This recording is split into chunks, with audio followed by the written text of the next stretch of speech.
May 6, 2014. Peggy Winn enters the home of 88-year-old Russell Dermond and his 87-year-old wife, Shirley. She had been trying to reach them for the past 3 days. After searching through the home, she and her husband found Russell's body in a pool of blood in the garage. To this day, Russell's head has never been found. Welcome to Fact and Suspicion. I'm your host, Dan, here with my co-host, Ben. Hello. And today we are talking about the unsolved murder of Russell and Shirley Durmond. So the head's never been found. No, the head has still not been found, actually.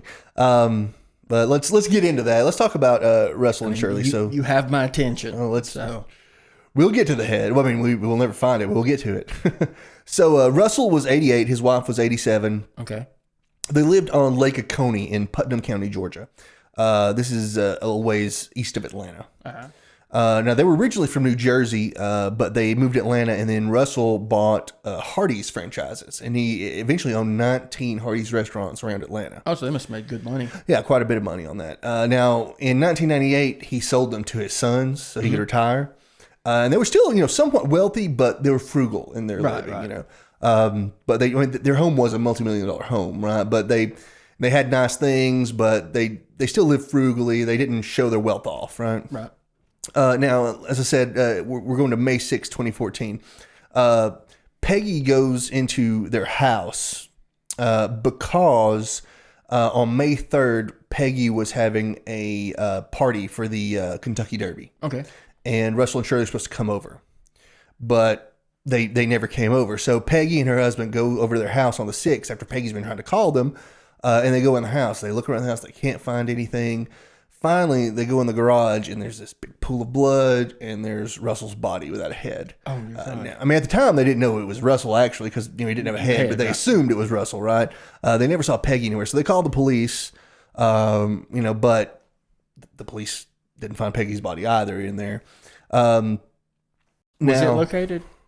Her body located? Was it? They couldn't find it at the time. It was located later, yes, Okay. but at the time, they could not find it. It was a couple weeks later before they found it. Gotcha. Now, the crazy thing is they lived in a very expensive gated community. It was very safe there, but their house, it was heavily wooded around their house. So it's still kind of secluded, even though it was in a gated community. And there's no crime to speak of in the community, but they lived right on the lake. So they had a dock and everything. Someone could have come up on a boat. All right. So that's a possibility. And that's what the police start looking at. Now, the police initially, when they heard that, someone was dead there, they expected to find a murder-suicide, perhaps, because with people this old, like, who's going to come kill them in the super safe community? You don't expect that, right? Wait, the boat entrance, was there a TV documentary on this? On one of the crime shows? Yeah, it was on, I don't even Maybe remember. Oxygen? On ID. There was a show on okay. ID, about this. I watched a long time ago. So I think I'm vaguely familiar with this one. And I think I saw an episode 2020 about this a long time ago. I don't remember where I initially learned about this. I think it's a long time ago watching 2020 or something like that. But I just remembered the whole boat theory. Yeah. I've actually been pretty interested in this case for a long time, but I don't remember where I watched it initially. Now, when they find Russell's body, his T-shirt is partially pushed up under his body. His feet have blood stains on them. His boxers, he's in boxers, they're soaked in blood, and they found his bathrobe bunched up under the body. Do they have an idea why this happened? It appears that his body had been drugged a bit, right. So that they see a trail of blood where it had been drugged as well. So it looks like the body had been and drugged. That makes sense why the shirt was pulled up as well. Now, Russell's body definitely had some defensive wounds. His hands were bruised. There was a severe gash on his left index finger, and he had some hair in his hands.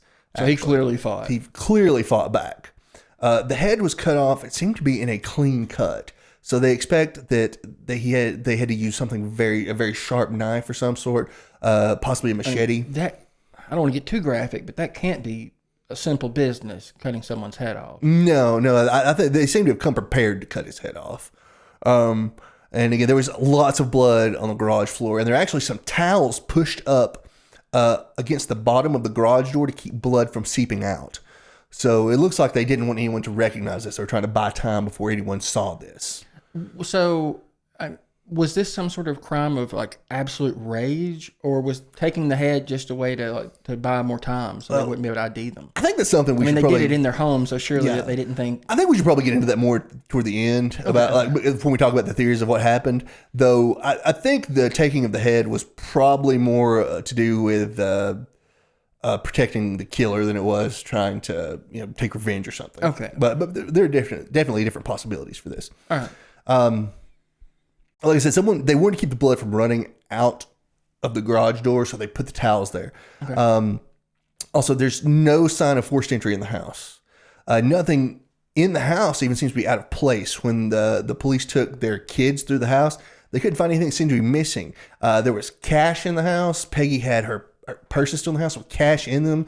There were expensive cell phones sitting around, laptops. There were Rolexes sitting around in the house that they didn't take. But the signs of struggle didn't begin inside of the house? No, there were no proper? signs of struggle in the house until you actually Just to see the the garage where Russell's body is. So it had to. The conflict had to have started in the garage. Not necessarily started in the garage. There's just no sign of struggle in the house. Okay. It didn't necessarily start in the garage. We don't know because it's hard to say where Peggy was taken or whatnot. Mm-hmm. Now, there's a lot of signs, though, that there's just... This is crazy. There's no blood spatter in the garage. There's a pool of blood, but they couldn't find any blood spatter in the garage. That's strange. That's really strange. And there's no blood spatter at all in the house. The whole house was tested with luminol. And there was nothing. It was just pools of blood in the garage We can floor. be pretty confident that all the violence at least took place in the garage. It seems so, or possibly outside even. There's no blood spatter in the house, which is really crazy for this kind of crime. Yeah. Now, in the autopsy, they are able to determine that Russell died before the decapitation. Okay. Because there are no other signs on the body of any kind of fatal injury at all, no injuries, there's no sign around the neck of ligature trying to strangle him, they're assuming that it had to have been trauma to his head that caused his death. Now, later on, they would release that there was a small amount of gunshot residue on the back of his shirt. Okay. So he was very likely shot in the head. Shot in the head. Mm-hmm. Yeah. So one theory is they took the head so that they could run ballistics. Ballistics. Yeah, makes sense. It does make a lot of sense, but still pretty gruesome. And as I said, it was a clean cut through the vertebrae and spinal cord. So they had to have come prepared with something to cut the head off with. Okay. It's hard to probably find a extremely sharp machete laid around someone's house, right? So the police immediately start searching for Shirley. Okay. They think she's probably been taken and could be in danger. There's always the possibility that she was involved in this, Right. but it's very at their age and her level of infirmity as well. It's very unlikely she was kind of involved in this, But she could be alive. she could be alive still, right? So they're looking for her. They do search the lakes. Cadaver dogs don't hit on anything around the house other than where Russell's body was. Mm-hmm. So they thought she's probably been abducted. She's probably in danger. They could find no sign of her though. So let's go back and trace what was going on before this. We know that Russell had been seen out on May 1st. He'd been running some errands. And Shirley had also been out that day. She went to her bridge club. Now, on May 2nd, someone reported they saw Russell. They didn't speak to him, but they saw him out walking on the golf course in their community. Mm-hmm. This is how expensive their gated community is. There's a fancy golf course in it. But no one actually spoke to him. And Shirley was not seen on May 2nd either, but she had sent an email on that day that they don't suspect to be any kind of fake. They suspect Shirley really did send that. Now, seemed to be consistent with the type of thing she would do normally. Okay. Now, the mail was delivered about 4:30 p.m. on May 2nd, according to their mail carrier. Uh-huh. And we know that they brought that mail in because the USA Today that was delivered that day was on the kitchen table. They had the crossword puzzle was open on the kitchen table with a pencil sitting next to it. So it seems that they definitely were still alive on May 2nd that evening when they brought that in. Yes. And the party was supposed to be on Saturday on the 3rd, the Kentucky Derby party, at 4 p.m. or about 4:30 p.m. from what I understand. And they never showed up to that. Okay. So the time of this seems to be in that 24-hour period between about 4:30 on May 2nd and about 4:30 on May the 3rd. Then how long would that have been until they found them? They found them on the 6th of May, so 3 more days after that. Well, they found Russell. Right. Yeah. Now, no one saw any strange cars at the house that day, and no one noticed any boats at the dock. Okay. But as I said, it was pretty secluded, so someone had been driving by or stuff to have noticed that. Yeah, right? of course. One neighbor did say they saw a man that they seemed to have seen a man in Russell's yard that day, but they were at such a long distance away they couldn't identify the man, and they thought it could have been Russell himself. Yeah. So it's really hard to say about that. Now, we go to move forward to May the 16th. All right. There are some fishermen out on Lake Oconee, and they find a body floating next to a tree near Wallace Dam. So they call that in to police, and the police come in, and they are able to identify that this is Shirley's body. But it's very swollen. It's almost double its original size. About 5 miles away from their home. And this is in actually what is the deepest part of that lake. And it's accessible only by boat. So we know that a boat was at least involved to take her body out there. Right. Whether the boat was used to come into the house or not is still hard to say. It's impossible to know. Body was swollen and if they didn't use the boat to get in, how would they have used it to get out? Well, we're not saying they used it to get out. They could have came in and left by car and then used a boat later to go out into the lake to dispose of the body.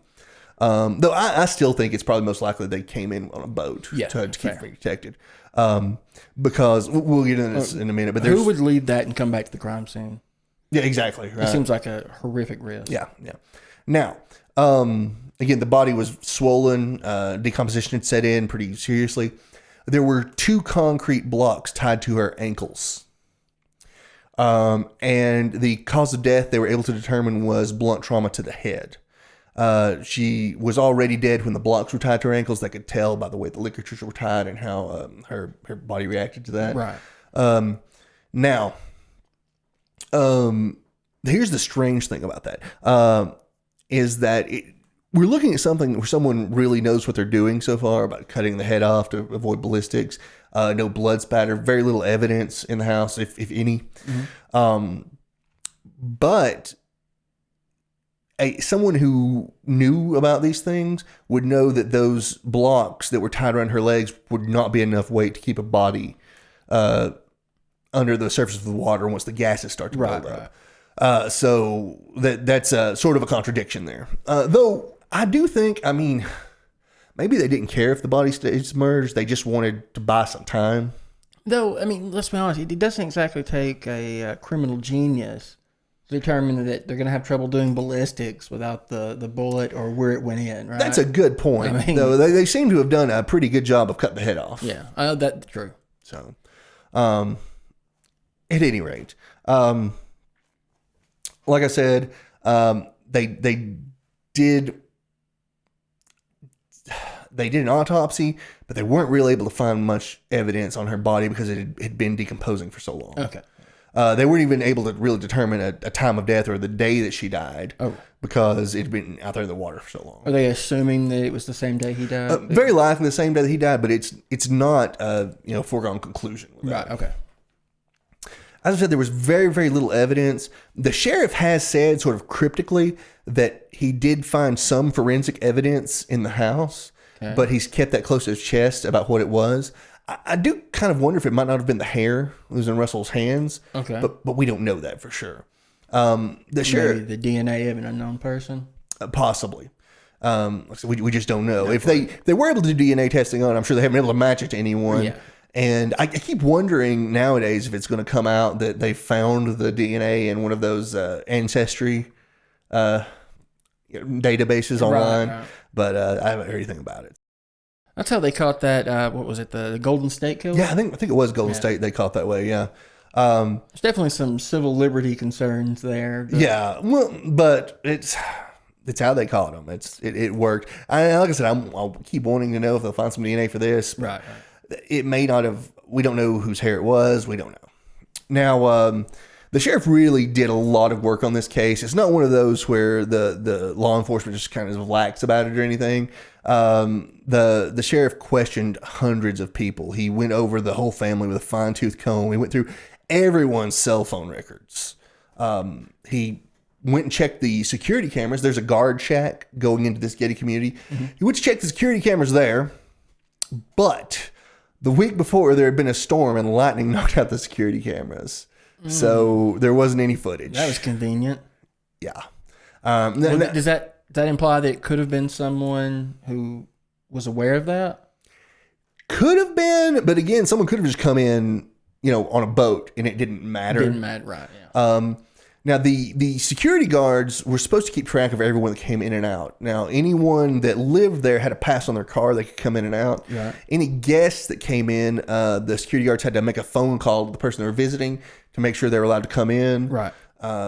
Other than that, they would still let people in that were going to go play golf. All they had to do was say, I'm going to play golf here, right? But they're supposed to have a list of all those people. And the sheriff went through all these people, trying to determine this, that, where this person was, alibis, anything like that. He went over it all with a very fine-tooth comb, but... Were the guards generally pretty good about keeping that list? It's really hard to say because how would you know if they didn't? Right. You just have to be relying on the system here. Yeah, if they were lax about it, how would you ever know? It's not like there would be any other records. Have you been really egregiously bad at your job? No, sir. Not at all. No, I was not taking a nap at all. I mean, yeah. How would you know? Fair question. Now, again, I mentioned that the sheriff did say he had some forensic evidence. We don't know what it was. Right. The sheriff has said he does not believe that the murders took place within the home.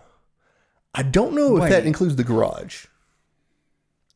And he's never explained why he thinks this? Well, like I said, he's released a lot of details, but there's still stuff he's kept close to the chest so he can, get that information out of the killer, perhaps, to prove it. Is anyone aware of where he thinks it did take place at then? No, he hasn't said where he thinks it's taking place. And how would you know if you can't find evidence, right? Okay, a couple questions here. They were an older couple, right? Yes. Okay, where else would they have been other than their home if they weren't at the party yet? Oh, no. I'm not saying they were somewhere else. Obviously, this was a home invasion. Obviously. Right. But so what I'm saying is that leaves us with two options. He either came, took them, and brought them back, or he got them somewhere else and when they weren't at home, and then brought one of the bodies back. Okay, well let's go through this scenario here. I don't know if sense to me that he. I don't know if within the home refers to that garage or not. So it's very. He said he did believe that the beheading took place in the garage. Okay. And possibly the murder did as well. That may not have been included as part of the home. Okay, right. So it could just be as simple as him just excluding the home. But let's remember there wasn't any blood spatter in that garage.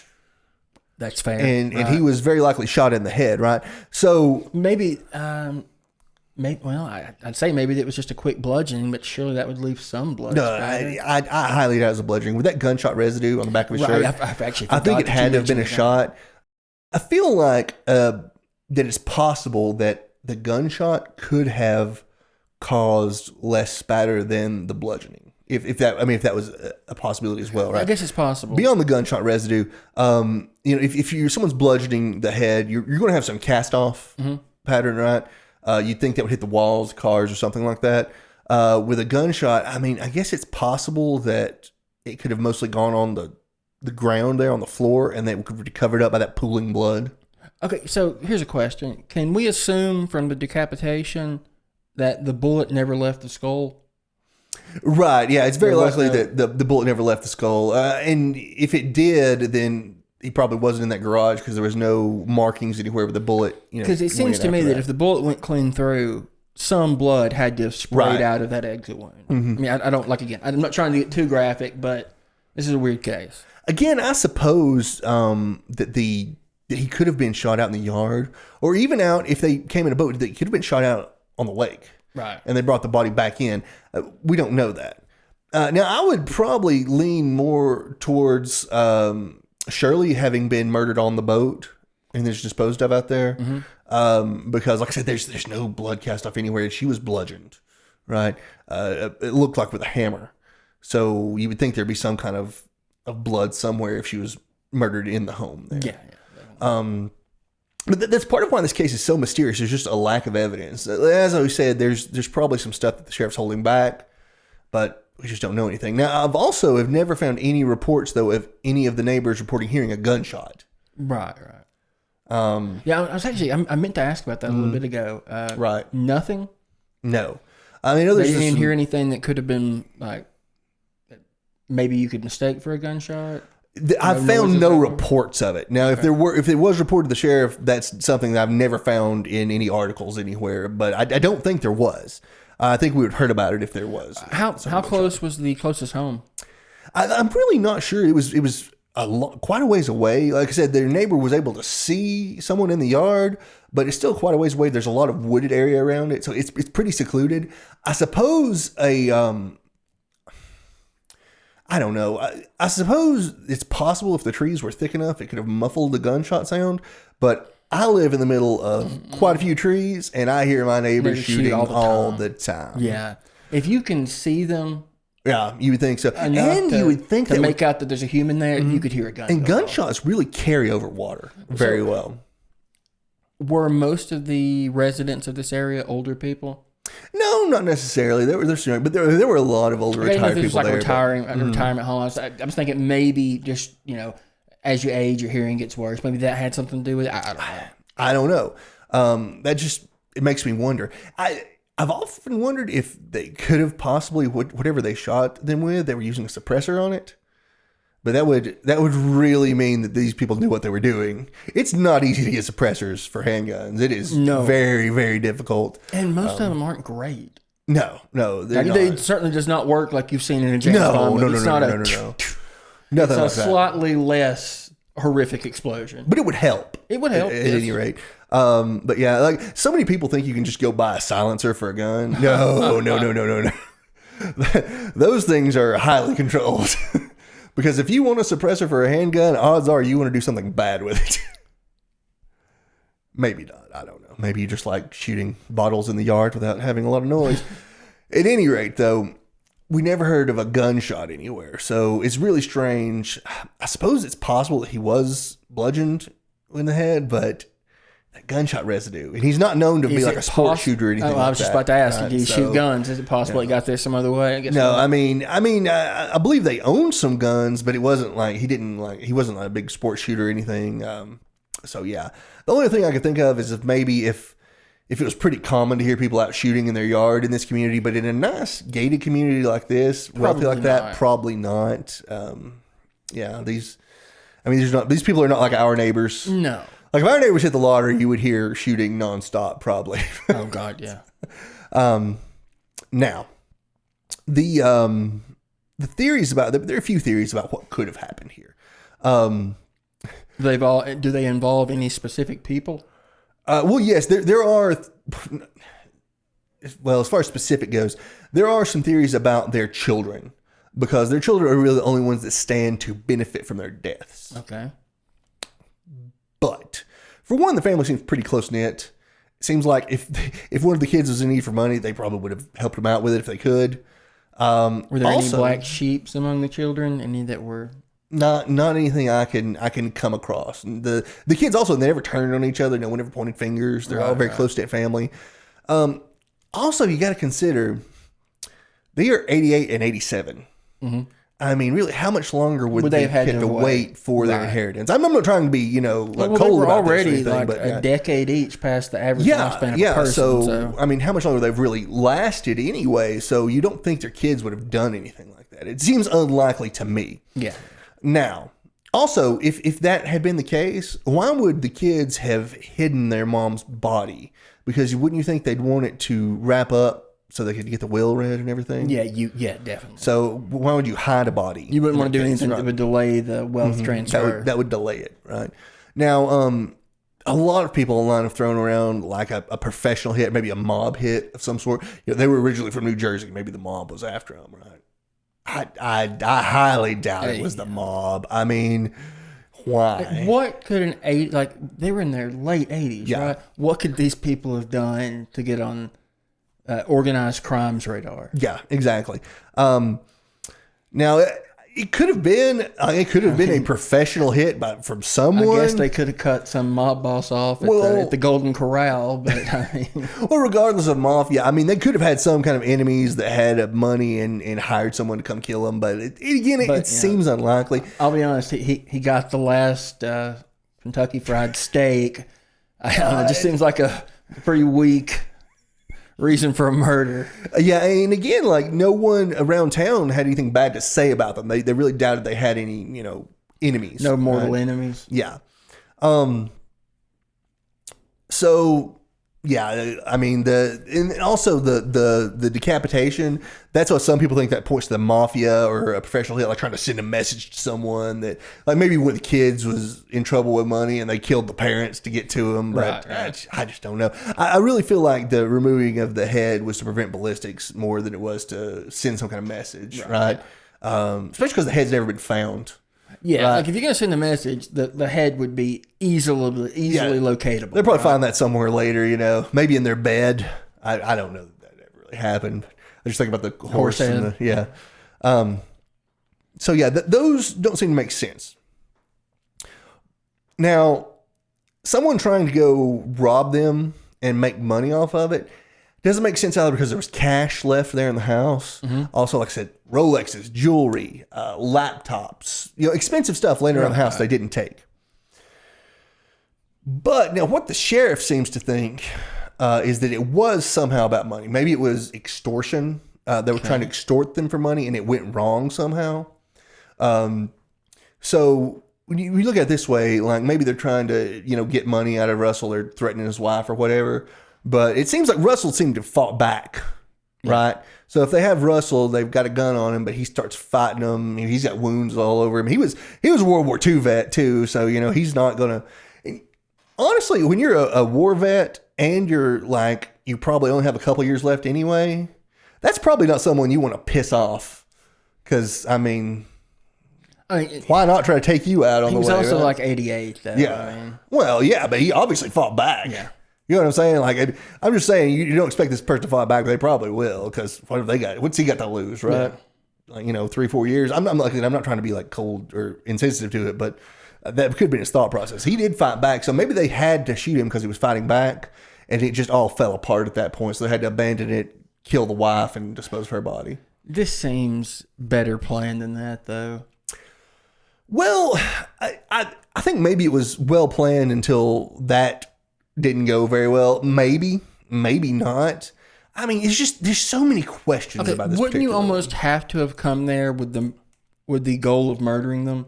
I mean, particularly to take one of the bodies away, would they not have put it in something or covered it up with something? Well, if they just took it out on the boat, it would be easy to cover up on the boat, right? Yeah, but you still have to take it out to the dock, put it in the boat. Yeah, but the dock's completely secluded. And no one else can see the dock. It's like on the back of the house. I don't know, though. Like, honestly, here's the thing. With extortion, I'm not saying they weren't planning on killing him eventually. Because in any of these extortion cases, how many of them have you seen where they've given them money and then they let the people go? Almost never happens. No, they don't do that. They always kill them. You know what I mean? Like just like when they it depresses me to think about it. But anytime someone kidnaps a child and tries to ransom them back, they've always already killed the child. Yeah, or they kill them before they get back because they don't want them to be able to identify them. It just wraps things up. They always kill the people. So just don't give people your money. Just leave it in the bank account, right? But yeah. So maybe it's hard to tell that to a parent, though. No, I'm not saying about that. I just meant like with Russell and Shirley, right? Like. If someone's pointing a gun at you saying, get your money out of your bank account and not let you go, they're probably not going to let you go. Right. But no, I would definitely, like, if it's your kid, do everything you can to get the kid back. Oh, God. It's just, there's been so many heartbreaking cases where this happened, Like I said, it's just, there's so many, I don't want to say loose ends here, but just possibilities that none of them seem to really add up. Well, you said one theory was the children. What else? Well, like I said, there's the children. There's someone trying to extort them for money. There's someone trying to. I didn't realize that was. That's the only person that really has any kind of real identity here. Other than that, The sheriff may have some people in mind. He said that he had a person of interest that wasn't being cooperative, but we've never found out who that was, and he's never had enough to charge them. Now, I don't know if it's someone that he has evidence on, or if it's just someone that's refused to cooperate, so he may suspect them.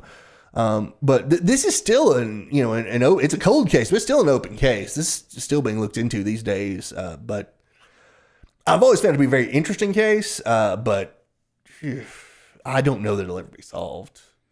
I keep hoping for some DNA. I mean, again, it seems to me that it almost had to be someone who came there with the plan to kill them. No, I would say they did, but that doesn't mean they weren't trying to extort them for money first. But if they were trying to extort them for money, why would they not take any of the money or jewelry laying around? That doesn't make sense to me either. But if they're trying to extort, like large amounts, large amount out of the bank account, maybe they just don't want to. If these people are worried about getting caught, they don't want to steal a Rolex that can be traced back or something like that. They don't want to go back in the house and leave any evidence. You know what I'm saying? Yeah. So if they've got some blood on them, they're not going to walk back in that house. They want to get out of there and not leave any evidence, which to me seems smart. There is the argument, though, that if they were that smart about it, they would have known to use more weight for the body, or to be crass here, or to poke holes in the gut of the body, cut holes in it so that the gases will release. I thought that was a myth. Well, according to the trial on Holly Bobo, mm-hmm. that's what they said in the trial, that you could do that. Now, I don't know how experienced these people were with that, but or at least use more weight. But again, were they really trying to keep the body from ever being discovered, or were they just trying to buy some time? Because with 2 weeks out in the lake in the Georgia heat in May, it's going to do enough damage that it destroys most of your evidence. Yeah, fair enough. They can still tell she was bludgeoned, but tracing that back to somebody is nearly impossible. Yeah. Unless you could figure out what she was bludgeoned with and then try to find someone buying one on a credit card. But this is bizarre because there doesn't appear to be anyone that has an obvious motive. Right, exactly. But, with the fact they live in this multi-million-dollar home, mm-hmm. They could have just, someone could have been riding around on the boat trying to pick out a house. I said, well, all these people are rich. Which one could we get into easily enough to figure this out, I think that it's very likely. I'm not saying they the perpetrators knew Russell and Shirley mm-hmm. Very well, but they probably at least knew of them. Right, they probably knew that there were two people who lived in the house. Had an idea of who lived there. Again, it could have just been somebody riding around on their boat. You can ride around this lake in this gated community, all these wealthy houses, trying to pick out a house where they think they can get some money. Right, that doesn't surprise me. If that were the case, though, it seems like they definitely would have taken any property that was worth money. I'm not saying they wouldn't. I don't know. Because it seems like anybody who was looking to extort large amounts of money would have a very specific wealthy person in mind. Well, maybe they knew them, right? Maybe they knew them and they came after them specifically because they thought they had a lot of money they could get. This one makes no sense, man. It's so confusing. That's one reason I like this case, because there's so many just unanswered questions that you can fill it in all day long, but you'll never really know until some more evidence comes out. Yeah. Which I honestly think there will be more evidence about this in the future. I think the sheriff will keep releasing evidence until we get all the story or someone's caught. Right. So, but anyway, that's most of the story. This is one I've been interested in for a long time. I'd love to see this solved. But I don't know if we will. But I'm very glad you listened or watched this episode. If you enjoy our content, we'd love it if you would like, subscribe, leave a comment, tell someone about it. Any way you can interact or get someone else to check us out, it really helps us out. It really does. Yeah. Tell people about the podcast if you like it. Yeah. It's the best thing you can do for us. Thank you for watching /listening, and we'll see you next time. Take care.